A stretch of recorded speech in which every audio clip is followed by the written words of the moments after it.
Epik Mellon podcast. Conversations with the real humans behind broadband networks, cybersecurity, and the future of communications. Brought to you by QA Cafe. Hello, everyone, and welcome to another episode of the Epik Mellon podcast. I am your host, Jason Walls from QA Cafe, and I am here with Gavin Young from Vodafone, who I've known for a very long time.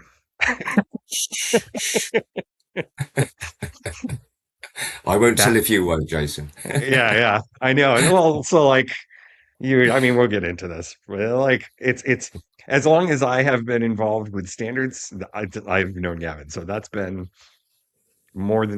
just more than 20 years now. Yeah, Um, yeah. yeah. So I'm glad to have him on the show today. As always, this show is brought to you by my employers at QA Cafe, and therefore the views expressed by myself or Gavin do not reflect those of QA Cafe or its ownership, and the same definitely goes the same for Vodafone, and that covers our butts a little bit. And then um, it is brought to you by our three great products at QA Cafe. We don't have any sponsors, just the stuff we build out there. And that includes CD Router, the industry standard test platform for broadband gateways, Wi-Fi devices, and other customer premises equipment. With over 10,000 test cases written by experts behind the protocols themselves, with full automation that integrates with your CI/CD and helps you build better products overall. The second being CloudShark, our answer to doing packet analysis at enterprise scale that allows you to deploy the most powerful tools out there like Wireshark, Zeek, and Suricata in a way that is enterprise friendly, secure, safe, let you spin up as many as you need, as often as you need, and get rid of stuff when you're in a very secure environment, and otherwise let you deal with packet captures in a way that you can't just do by downloading open source software and hoping for the best. The second being and then the third being Packet Viewer, which is the power behind CloudShark, which lets you add Wireshark directly to your web-based cloud managed networking or cybersecurity products. Just drop packet analysis right in so that your customers never have to switch contexts, can go right to what they need, and take advantage of all of the powerful stuff that we've been working on behind the scenes. You can find out more about CD Router, CloudShark Enterprise, and Packet Viewer at www.qacafe.com. All right. Yeah. So 20 years. No. So like I often talk about broadband forum stuff on the show, right? And Right. it happens to be the standards body that I have been involved in the most the whole time. But when I started as a tow-headed grad student back in 2005, Gavin was the tech chair, which is a position now held by my imaginary friend Lincoln. So it's a running gag on the show that Lincoln doesn't exist. I just talk about him. But he has been behind so many things that we've done there and in the industry. And at Vodafone, can you just talk to me a little bit about the stuff you're doing there now? Because the thing that I sort of appreciate about Vodafone in particular, but the large organizations, is that you kind of have these dedicated research arms, right, that are diving into the new stuff and the future stuff and actually taking some time to explore possibilities rather than always having nose to the grindstone the whole time. That plus I don't think we've ever told the story of how you even got into this stuff in the first place. Like, Right. were you into engineering at first? Like, and you're wearing the Yeah, ADSL forum I shirt, am. I which found we it were talking especially for about you, before the show Jason. started. Yeah. So it was a long Yeah. time ago. Yeah, maybe I'll start with how I got into engineering and then take it from there. But I guess I was fortunate at high school and had a very good physics teacher. And he wasn't just kind of pure physics teaching the subject. He did consultancy on turbochargers for speedboats in his spare time. And Of I course. really enjoyed that subject. He was a cool guy. And when I was thinking about what to do and what to study, and I love physics, and he said, to be honest, there might be more jobs in engineering, than doing pure science. I thought, okay, that's a good idea. I'll look into that. And my dad, who worked for an electrical wholesaler, brought home one day a Sharp computer. And for anyone under 40, Sharp was, a leading Japanese manufacturer, and brought this home, and I got to start playing with BASIC. And then I think around about that year at school, I think we were the first cohort to do what they call computer studies and the things. So these things came together, and I looked into it and figured, well, electronic engineering, I get to do some stuff with computers and other things. So I kind of went into that, and Well, cool. went to My high the school teacher, my high school physics teacher was like that too, where he was passionate enough about it that he would use it. And, like he made a science of getting out of speeding tickets, and he taught. Very cool. Yeah, I think a great teacher makes all the difference, and that inspired me. And then when I went to university, I went first. I did 3 years at the University of Wales in Swansea, which was quite a cool place because I grew up on the Isle of Wight, which is an island famous for sailing and holidays and things like that. And the University College of Swansea is near the beach, virtually on the beach as well. So that was great, home from home. And then after that, I did a year's at the Imperial College of Science and Technology, a master's there in London. But when I was doing my first degree, I really got into like Fourier transforms and signal processing. I thought, wow, this is cool. How you could take math and convert signals from time domain to frequency domain, manipulate them. And in these days, things like TMS 320 chips were coming in. It's the early days of digital signal processing. So Yeah. yeah, that was interesting. And then I got a My favorite summer. thing about digital signal processing and Fourier transforms is that, and for those of you listening that are not huge math people and have always wondered if imaginary numbers are actually real, they are. You actually, it's literally just another dimension of math that works and is required to do Fourier transforms. Like, Yeah, and actually, we have to be careful with terminology because if we said to a mathematician imaginary numbers are real, that would blow their mind because that's a right. conflict. They're all they're orthogonal, but yeah, that was really cool. And I managed to get a summer job at Plessey Radar, where I grew up on the Isle of Wight, and in the signal processing team, working on DSP boards and things. And so that was cool. And then when I did a master's, I really got into that a bit more, looking at equalizers and I worked a project at one point on a filter and detect chip, and that brought me in touch with Peter Adams at BT Labs, who you may know later from the Ball One Forum, and so I ended up working for him, and getting a job there. And this is kind of pre-broadband, because I think there's a lot of folks around today probably listening, their view of broadband is around, IP and Ethernet technologies. Back in these early days, this is pre-broadband. This was, we had two parallel groups. I was in the digital transmission group, Peter's group, which sounded very cool. And then there was a parallel voice band modem group trying to get from 30 kilobits towards eventually 56 kilobits. But in the digital transmission group, we were working on basic rate ISDN. And we can talk about, the line code wars for ADSL that happened later, but there was a line code war precursor to that for ISDN basic access. And so there was the BT team. I was at BT Labs then, proposing 2B1Q. I think there was a team from Siemens in Germany might have worked with DT on MS43, and then I think it was AT&T had a 3B2T. This was all pulse amplitude modulation, and so that was my first foray into standards, doing some of the work there and simulation work, and this tells you how many years ago this was. I was writing simulations for signal processing, equalizers, echo cancellers, adaptive filters, and in Fortran 77.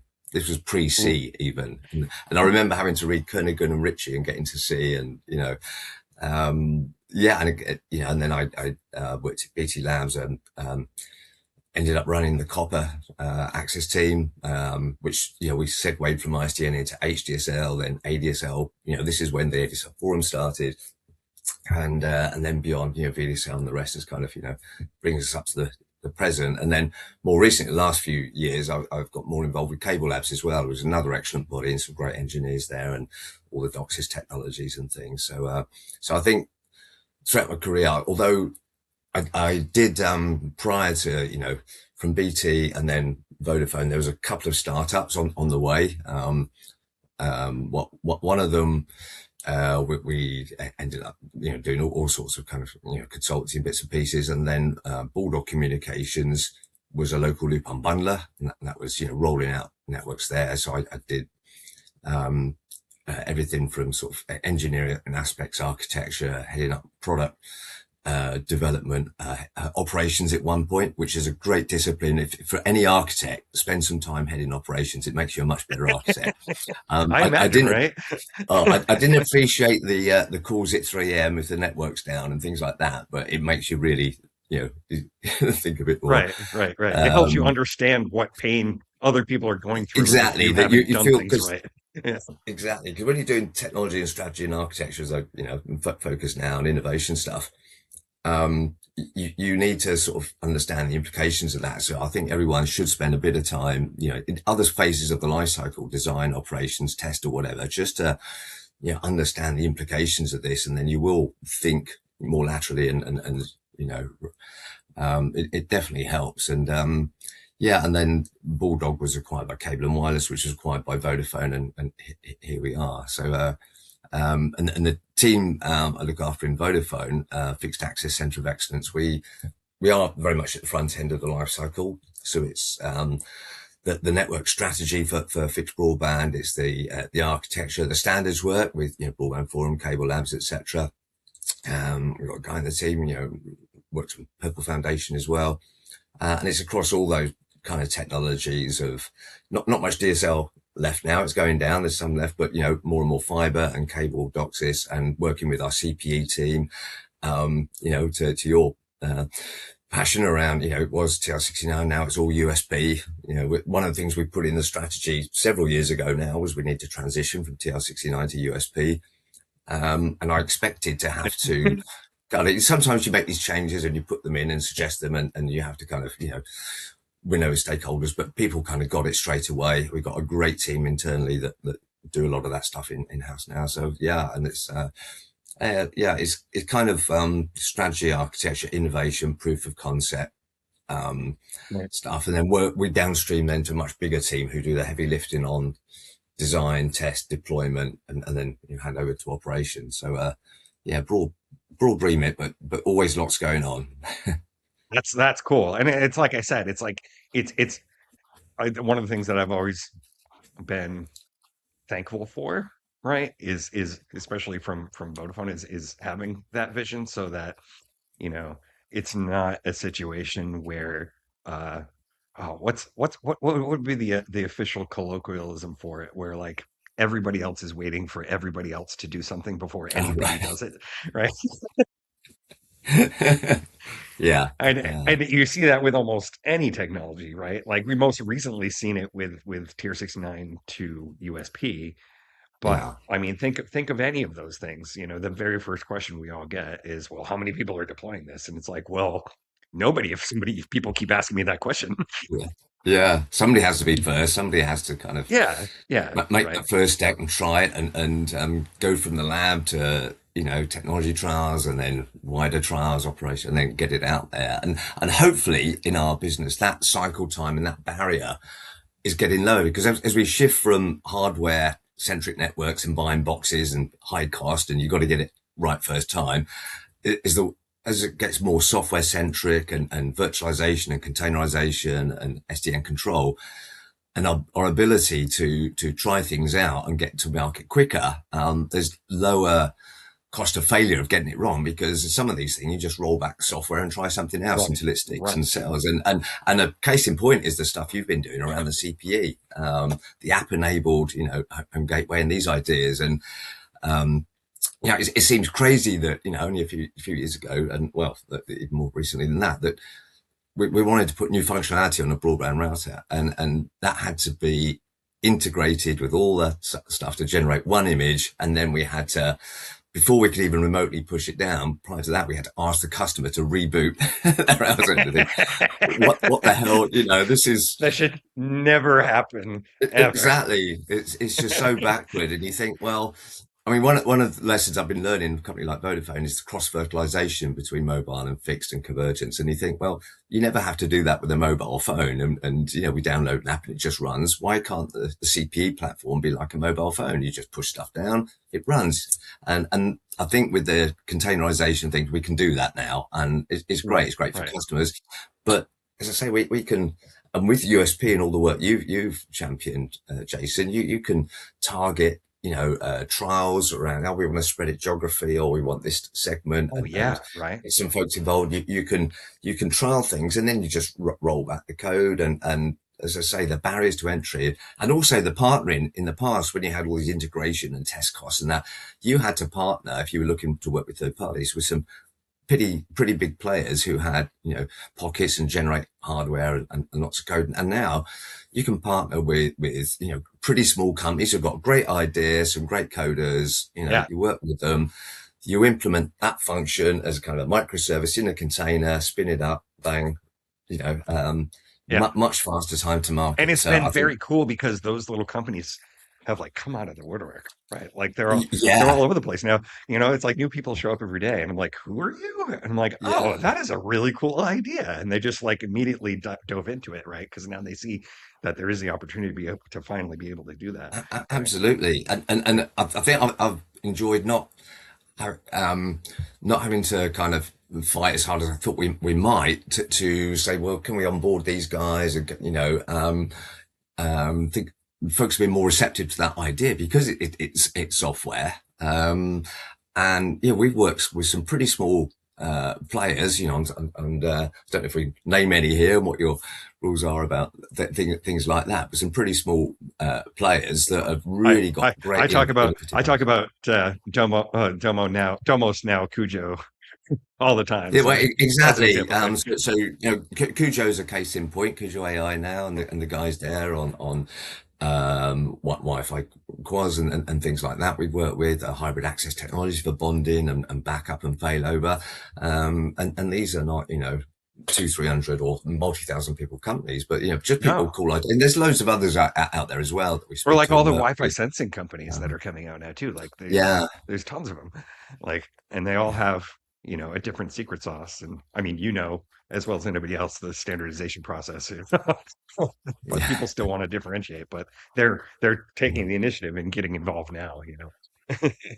Yeah, yeah, Yeah. yeah. No, it's great because it makes it more dynamic, exciting, and there is a challenge, particularly on the hardware side of our industry. There's been consolidation and that, which is a shame. It's challenging. A lot of telcos aren't making huge money, but on the other hand, on the software side, we have got a richer selection of folks, with some great innovative ideas, and sometimes they pop up out of nowhere. You think, "Oh, that's really cool. We should try that." And, yeah, Yeah. And yet, so I was actually another thing, trialing those services that the subscriber might be willing to pay for, or at least be willing to not churn because even if competing just on price point of your basic yeah, subscription is not sustainable for the future. no, no, no, you no. know I,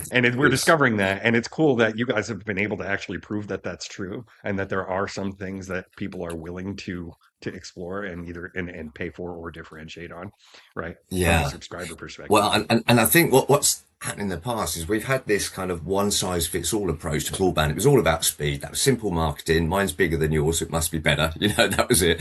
And Which you've I had understand. Like, I yeah, feel for the marketing people, because with the most yeah, recent broadband forum survey that we did showed that, because the previous one we did 2 years ago showed that, it was, I think it was like, it was vendor interoperability and stuff like that was the biggest challenges, right? And the things that we have seen solved by containerization and purple and all those things, right?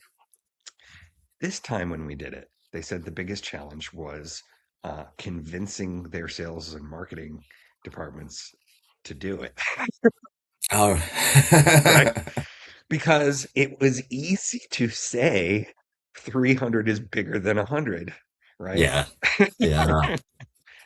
Well, and this is where we get into challenges of selling other dimensions of broadband like latency, where the smaller the number is better. It's milliseconds, and people don't really understand millisecond, all the rest of it. And people like Apple, Stuart Cheshire, there done a good job, looking at round trips per minute, flipping the metric around. So the more round trips per minute, it's the inverse of latency, but it's better, and that helps. And then we've got the quality of outcome work that folks like Cujo have pioneered, and Libra Quas have baked into their I buffer just bloat I just saw tester. Bjorn's post about that actually. Yeah, that's really cool, and that is so much easier for customers to relate to. I get a percentage between 0 and 100% for my per app performance. 100%, making the network any better, the application experience won't be noticeable.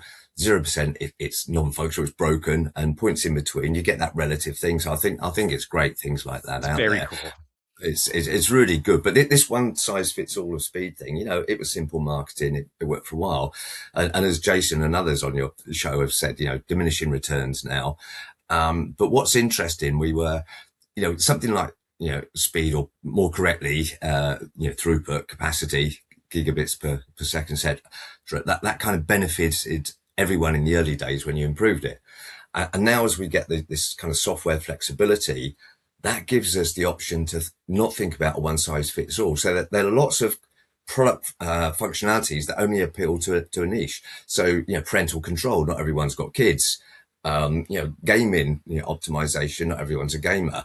And some of these services you look at and you think, well, that there's demand, but it's quite a niche, and what's the business case, and it's not great, and they get turned down in favor of what's got bigger demand, customer demand. But in the software centric world, you can afford to do kind of mass customization, as it was talked about, where actually if the demand from an individual niche is not great, but if you aggregate that demand and you can customize your products to each niche, and you can do it because it's software, it's not, the cost of doing that is much less, and you can fine tune and optimize these things, and it's all in software. Then by the time you aggregate all these, guys up, because the thing with some of the mass market things is, well, people want it, but are they willing to pay? If it's a niche and it presses the right buttons for you, you're willing to pay for it. There's much higher propensity to pay, even though it's a smaller segment, and you aggregate those.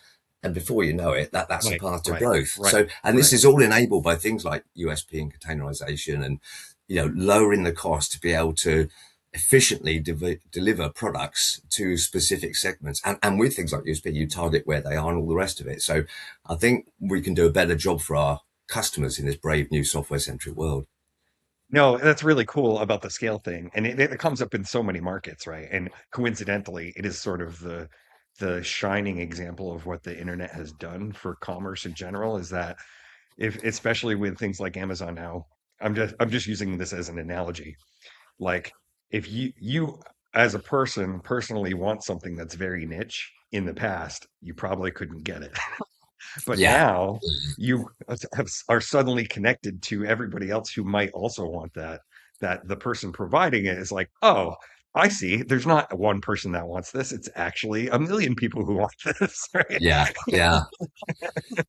Yeah, that's the thing. I mean, there's pros and cons of globalization, and it's become quite a political issue. But from a pure, technical or marketing percent, addressable market, the internet, it has enabled you to hoover them up like that. Yeah, and and yeah, that was e-commerce. But now, in terms of customizing network type products, I think we can do a similar thing. Now we're bounded by the population of customers connected to our networks Right. in some ways, but even so, within that, that's a lot of folks that you can, there's micro segments and personas and all the rest of it you can optimize products for. And Right. you can afford to do it when it's just, we just spin the software a little bit differently, and these guys want that and those guys want that, and fine, let's do Yep. it. Yeah, yeah, Yeah. yeah. Oh, yeah. I mean, like you can customize on ease of use, right? If somebody is, Yeah. if somebody is either older or just very out of touch with technology, and the thing that they really want is just things to just work, right? Yeah. it's like Yeah. it's like that's different Absolutely. from the person who Yeah. wants to be like, okay, I'm turning on this game right now, and I want it to be exactly this performance, right? Like, Yeah, yeah, yeah, and I think the software journey isn't stopping with SDN and virtualization and containers. We've now got the API kind of focus, mhm. network as a service, Oh network yeah, as a platform, these kind of things, and exposing network capabilities, and some of those it just makes things but better. Others you can look to monetize.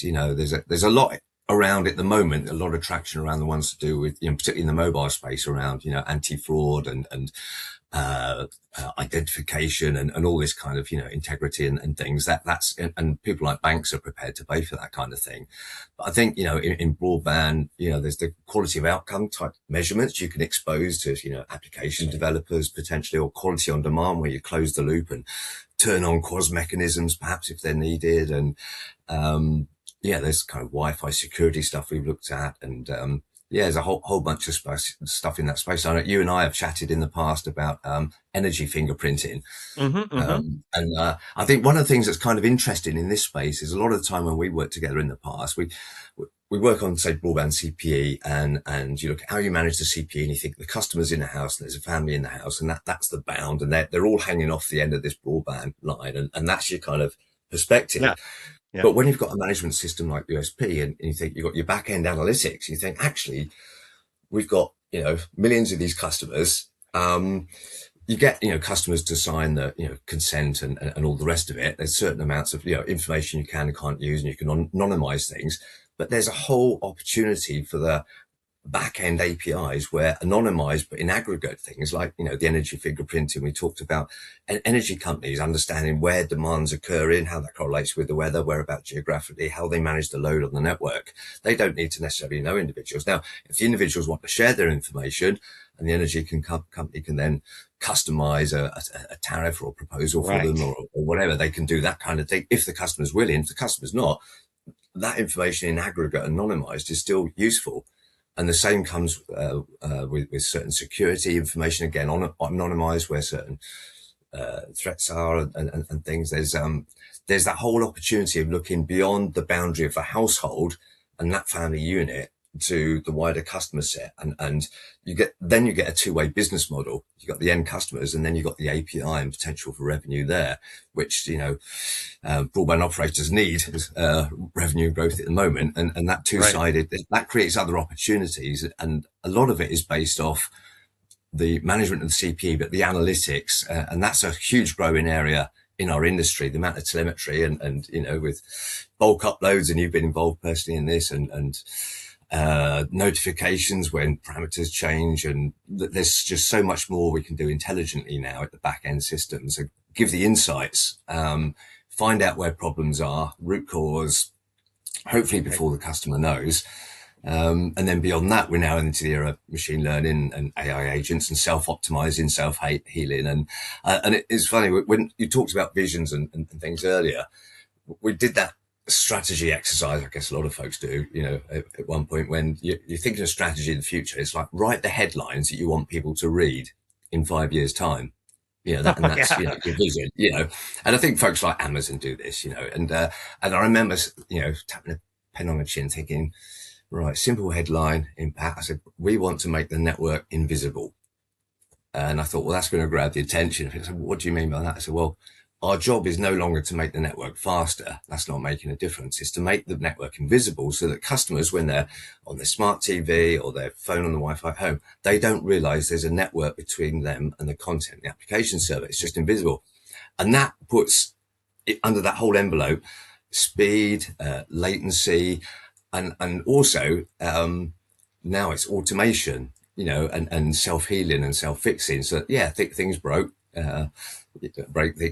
things happen, but if the customer doesn't notice because you respond quickly and you can, do Right. something about it. So Right. that's our mission. Used to be about, broadband. We went from ADSL, ADSL 2+, VDSL. The cable industry has gone DOCSIS 1, 2, 3, 4, etc. Same with mobile, all the G's, With the fiber generations. too, like, Yeah, exactly. But it's more than just the speed. I think making it invisible means the customer that doesn't notice. And it's important that, customers, yes, some of them might want to boast about their speed test, but it's the application outcome. That's what they're using. And if right. you can make it work just darn well, but every single day when they need it, don't give them an excuse to look elsewhere. Just Right. deliver what they're Well, right, expecting but like while consistently. simultaneously proving that you are doing something, right? Yes, yeah, yeah, yeah. It can't be totally invisible. Yeah. That's the thing. You get like antivirus if they don't tell you how much they protected you this month. You think, well, do I really need that anymore? Nothing's happened. Well, yeah, that's the point. and, Right, and right. this is the thing. Neil Davis, a PNSol, Predictable Network Solutions. I remember him. There's a couple of his key phrases. He's got several that I remember. One is speed is necessary but not sufficient. Because there's all these other things, but also quality. Doing it, quality broadband is not about good things. It's about the lack of bad things, Right. and it's Well, it's making no, things exactly, and that's better. why what's so cool about the whole Delta Q thing. For those of you who aren't aware of what I'm about to talk about, I'm going to summarize real quick, right?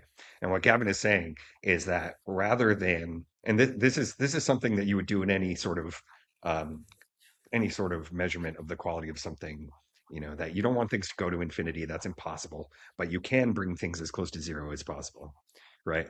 And so this whole delta Q is basically like the difference in quality between one change and another change based on where it is in the network and where the problem is, blah blah blah. And the goal there is to, like you said, reduce the bad things to zero rather than try to maximize the good things, right? Yeah, yeah, yeah, and it's sometimes hard to sell and market.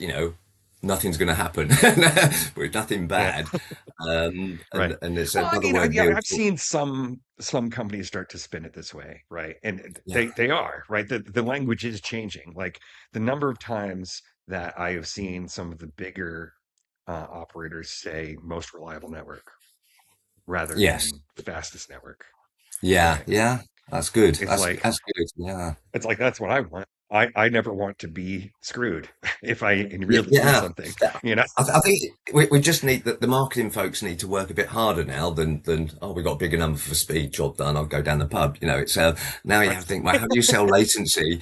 Um, latency. Well, maybe you can talk about responsiveness because Hmm. you want a responsive network. And there was a professor that Vodafone funds at University of Dresden on the mobile side. He came up with this great expression, the tactile internet. And I thought that's brilliant because that gives you the sense What that, does yeah, it I, feel I like? press something and the network responds and it's tactile. I thought, what a lovely expression.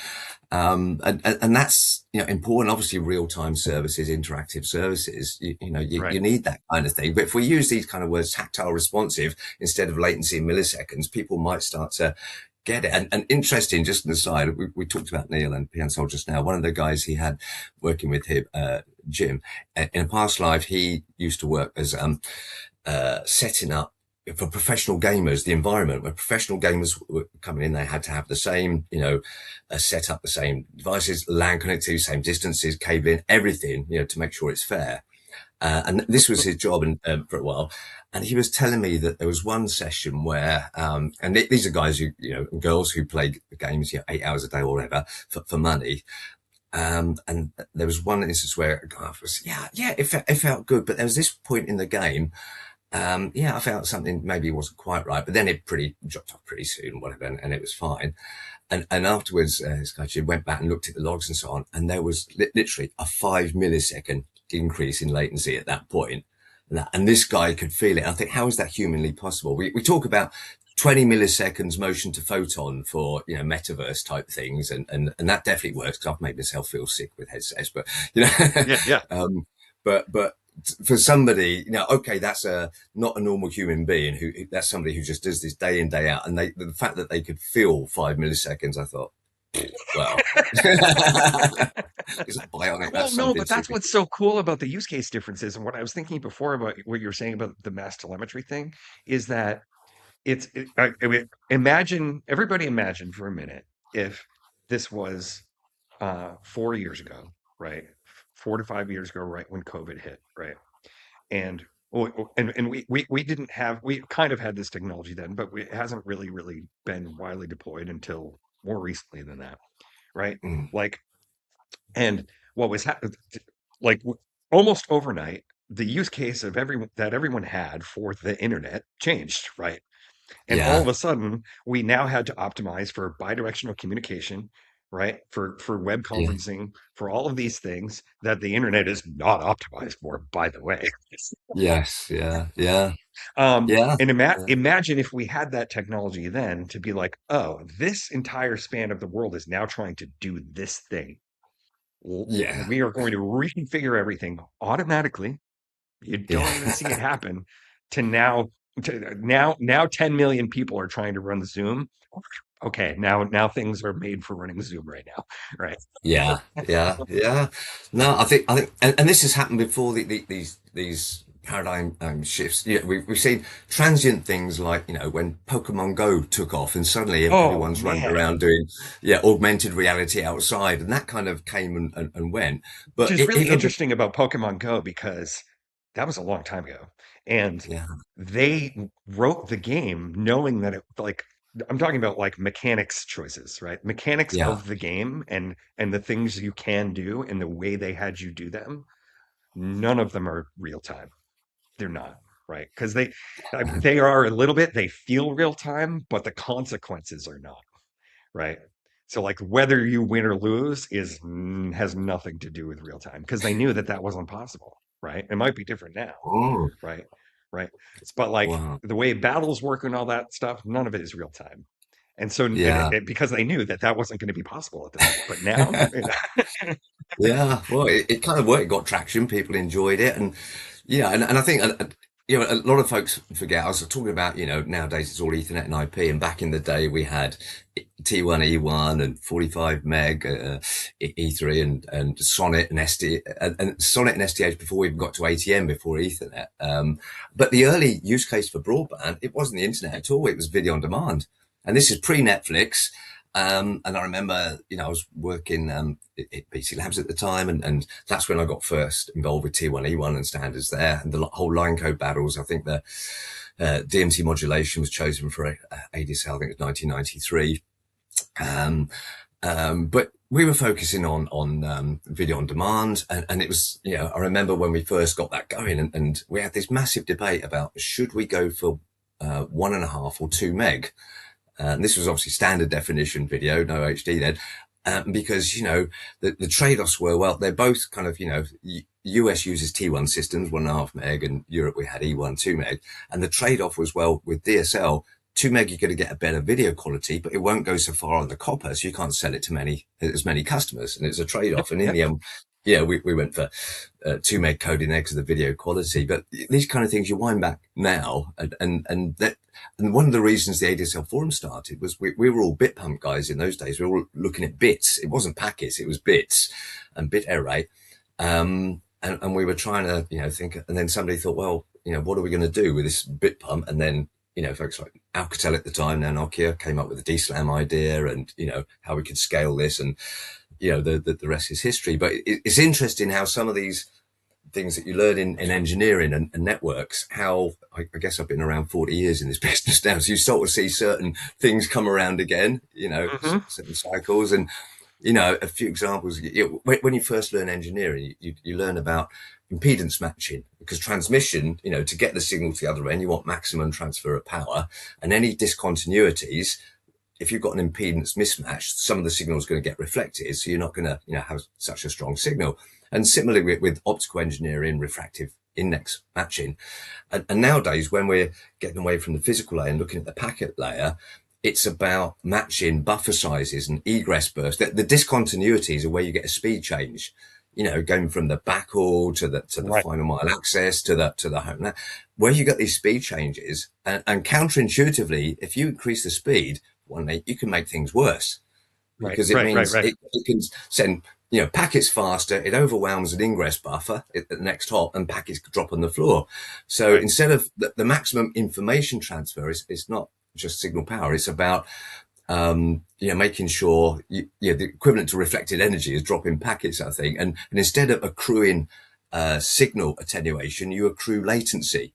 right, right, And in right. fact, Oh yeah, right. it's It's like even imagine it's like for people who are having a hard time imagine this. Imagine you have a funnel and you're trying to deliver that the water into a bottle or something at at a given rate without overflowing it. And you suddenly just turn the thing on because you're like, well, I'm gonna fill it up faster. yeah, that's exactly the point, and that's why we need these technologies like L4S and so on, and collaboration to tell the sense. And I know you've gone through this with Jason Livingood, who's been pioneering this stuff, and that's exactly why we need these things. So I think we've got that discontinuity issue. It's just not the physical layer; it's the packet layer, and in fact, it's even worse because at the physical layer you can amplify the signals. At the packet layer, you can't undo latency. Mm-mm. You can undo packet loss, you can resend, or you can have error correction Which coding causes its own to problems, right? which causes, yeah, and the trade-off there is you can do that, but both those increase latency. So you can't go back and undo latency, and so you need to manage it with technologies like active queue management, low latency DOCSIS, L4S to do the best you can for the services that need that. Not everything does. Some just want give me as much throughput as I can have, but and I think it's interesting. Some equipment manufacturers, I'm not sure, really sure how some of these, they worry about their box, but this fits in an end-to-end system, and this Yeah, goes back to what I was saying about why the ADSL forum was founded back in the day, because you've got these bit pumps, but no one was taking an architecture view or an end-to-end system. There was right. nobody that did that. And in those days, ANSI was the lead on the bit pump. I think ITU standards didn't come till about 6 years later. 6 years later, they were a bit behind the ball, and ANSI. So, but there was nothing like the ADSL forum that was taking the architecture and system perspective, and that's when it kind of grew. That yeah, and then obviously the Right. use case changed from video on demand to internet, and here we are. Right. And so just a couple of there's been a ton of things that I've mentally put some pins in while we've been talking because like I think one of the things I always try to hit home on is that you can't take the economics and the culture out of the system, right? And so you have people who have been trying to do things certain ways for a very long time, and they fully believe that they can probably still do things that way, right? So on the one hand, it's like you said, you have the vendors who are like, well, I'm just building this box, man, right? Like I don't know. Yeah, And that some of that feeds into I'll say propaganda, but like the marketing messaging that's out there, right? So like, you have somebody who has dedicated their entire company to building boxes with fiber ports on them, and they're like, "Oh, well, the only way that we can go and sell more stuff is to make this a 50 gig link instead of a 10 gig link," right? And it's like, "Well, yeah, hold up. yeah. That's Yeah, all very good. look at it in Like at context. Network X, like that's every time we would go to some booth, they're like, "Oh, we got these 50 gig, these 50 gig links. Watch us do it." And then another people are like, "No, watch us do it." And I'm like, "Why is anyone doing this?" Right? Yeah, So you yeah, have that, and I get it because that's their expertise, that's the culture they're in, and that is the thing that they know is going to sell more ports.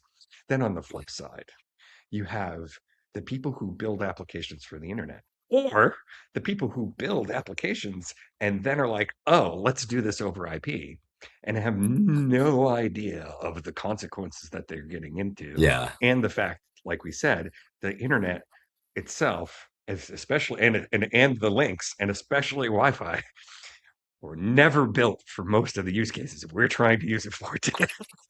yeah. I mean, there's loads of examples. Yeah, stand back, take the system view. Yeah, yeah. With Wi-Fi, for example, again, we talked about the speed issue. With Wi-Fi, on LinkedIn, there was quite heated discussion with some professional Wi-Fi installers, and they were decrying the fact that vendors were shipping Wi-Fi with default, 320 megahertz channels, which you can do now, and they're saying this is nuts. This has taken us back to the dot 11 days when everyone 2.4 gigahertz and everyone used channel 1, 6 or 11 to avoid the adjacent channel interference. And, these are professional Wi-Fi installers saying, actually, in a busy environment, we want to set that to 160 or preferably even 880 because you've got more channels, you can avoid interference, and the whole thing works better for the customer. The only thing the 320 megahertz works well at is huge amount of capacity if you're within 3 meters of the access point. So yeah, that's not an overriding use case. So why the hell are we? Yeah, we keep throwing speed and big numbers, and that's not for the customer. But I think sometimes lessons need to be learned, and things coming around again. It's like in the early days of ADSL, this whole dual queue thing, we had a slow and a fast path, and one was interleaved and one wasn't. Oh yeah, And that was at the bit pump level. But then we're thinking from systems perspective, how do you steer the traffic? And the systems, the architecture wasn't really there to exploit it. So this, come back to where we are in the future and present now. Now we've got low latency DOCSIS with queue building, non-queue building queues, and we've got L4S, dual queue. And now we've got the system architecture, we've got the communication between the apps and the network, and we could take advantage. But this is not the first time dual queues have been talked about. This is going back to the early bit pumps. The concept was there, we just didn't know how the hell we'd control it and expose it to make it useful to applications. And so you can learn from the past, and sometimes you shouldn't, kind of be arrogant enough to say, well, it didn't work then, so won't work now, or we solved the problem this way, because assumptions change, technology moves on, and hopefully collectively we get smarter. And you know, Right, right. And now we can do that faster. yeah. Like, There's so many these things. I mean, the other one of the seminal publications of the BBF, I remember, 2006 TR126 was the first time a coherent mapping of application requirements to network performance. And people had done that in isolated areas like the ITU, or this is for voice, this is what you need to do. But this was all brought together for triple play. And guys at mm, Nortel and folks, I remember involved in that. And this was really good. It was quite comprehensive, but it was all mainly at the bit level. And it's interesting, come back to the present. A few years ago, the TIP, the Telecom Infrastructure Project, did this metaverse ready network stuff on Quaz, and Francois, who's at Meta, worked on the original BBF stuff, nearly 20 years ago, and yeah. we got in touch again through that project. I thought, wow, we do this 20 years ago, but now it's different applications. It's like immersive experience, it's short form video, and we understand packet requirements and not just bit level now. So the whole kind of thing of mapping applications to networks, because that's what the customer cares about. Their applications work, as we were saying Right, earlier. right, right. And that's part of why TIP started, and it's not being completely familiar with all the stuff that they have accomplished so far, but that's one of the things that I've always sort of hoped that the hyperscalers and the application vendors would be willing to do is come to the operators and come to an industry body and be like, this is what our stuff needs to be Yeah, successfully delivered to customers. Right? Is yeah. that sign of what's happening, or does there need to be more of It's that? happening, and where I'm seeing that happen, I mentioned earlier, we talk a lot about BBF because that's where we met and worked together. But Cable Labs, as I mentioned, has got some great folks there, and there are folks from the application developers working with Cable Labs folks on things like the quality on demand and the APIs and how we close the loop. And now we've got kind of AI opportunities and large language models to ingest information to help, automatically optimize configurations. There's a whole bunch of work there, but those kind of folks are definitely, getting involved in this work. And because at the end of the day, we've both got the same aim. We want the end customers of their application and our network to be happy. None of us wants to take a support call. Right, right, right. So it's in our mutual interest to work out how do we get the application and the network working together in optimal manner so that everyone's happy and we all have a peaceful life.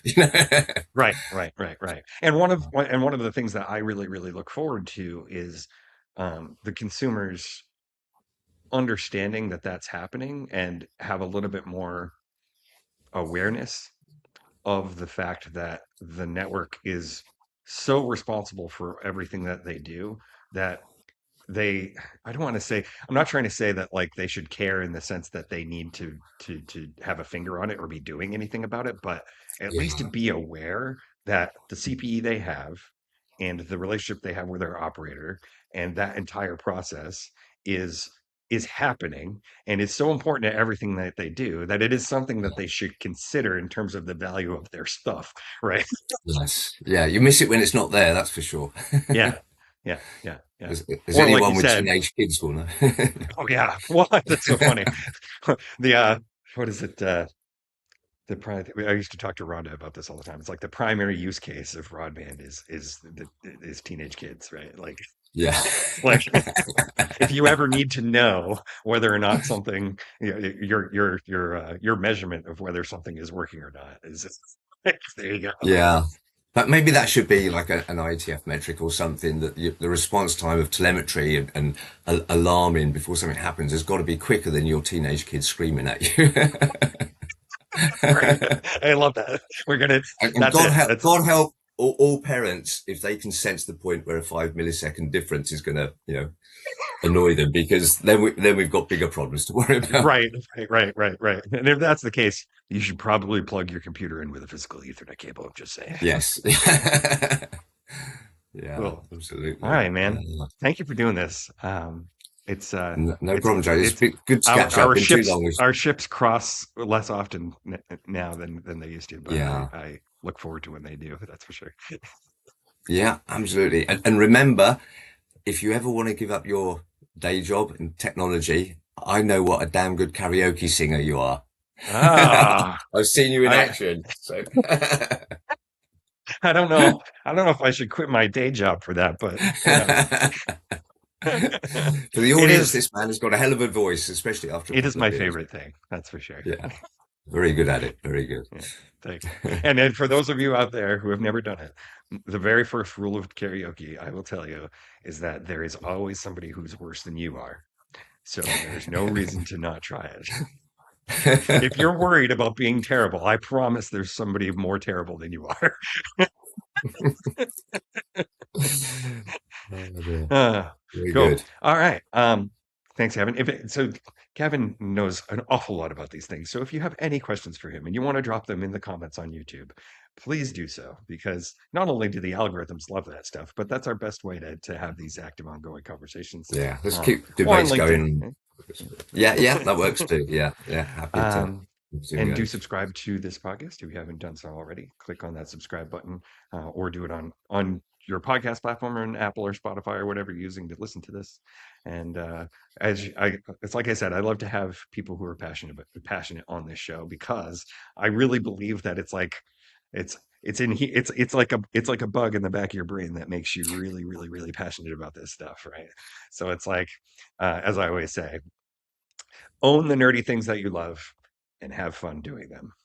Thanks, Kevin. Definitely. Thank you. Thanks a lot, Chase.